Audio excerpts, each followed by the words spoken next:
I'm a firm believer in the power of girls and women to be able to create the change that we want to see in our world.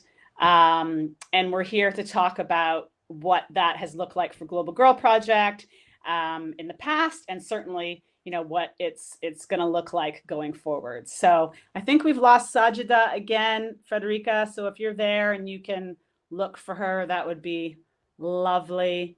But Miss Izata is still with us. So let's see if I can try to share my screen again. There we go. Okay.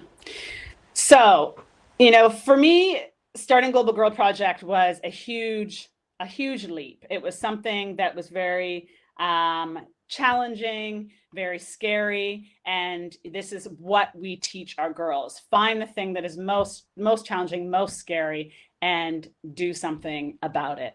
And this is what, for those of you who are watching, a lot of you are young people, obviously.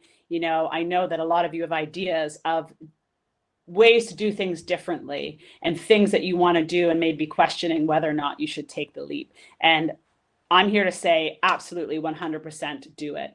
For me, Global Girl Project was a huge leap of faith, and we started with one girl and we went to 2 to 3 to 10 to hundreds of girls.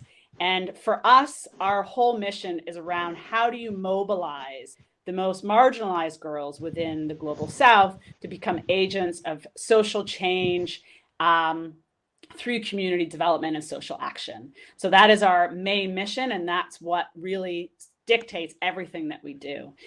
And for us, it's the idea that, somebody else said this yesterday, that there's 51% of the population in many of the places that we work that are full of ideas, energy, passion, drive, and voice, and just need the opportunity to be able to put those different elements into action to be able to create change. And so we really know that if we can help to mobilize that 51% of the population, imagine the change that we can create as a global community.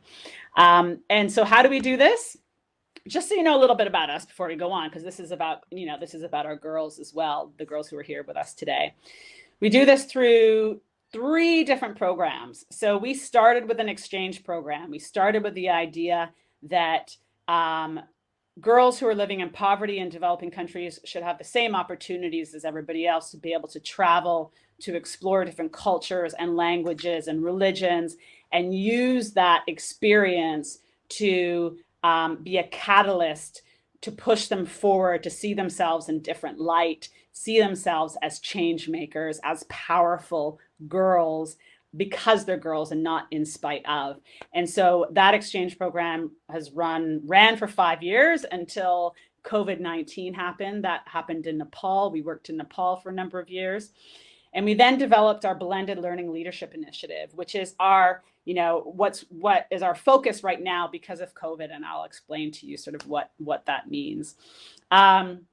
We took what we knew worked well with our exchange program, and we modified it so we could deliver it in an online format. Now, I don't have a crystal ball, but for some reason I knew that a few months before COVID-19 happened, that we needed to take things digitally. We needed to go online and deliver our programming in a way that could be much more scalable, right? And we'll talk about some of the advantages and disadvantages to being digital.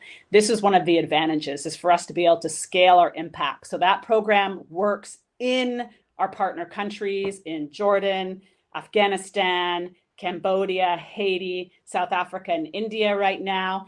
And it's a leadership training which teaches our girls how to create their own initiatives to create the change they want to see around a social issue. And then lastly, we created our Global Graduates Connect platform, which is something that our 2 girls who are with us today are on, and all of our girls who graduate through our programming are added to be able to continue to conspire with each other for change, and to continue their learning, and to become active parts of this ecosystem that we are creating at Global Girl Project. And so those are our 3 main programs. If you want to know more about them, please, drop me a message. I'd love to talk about them. But what's more important than that is our most spectacular girls.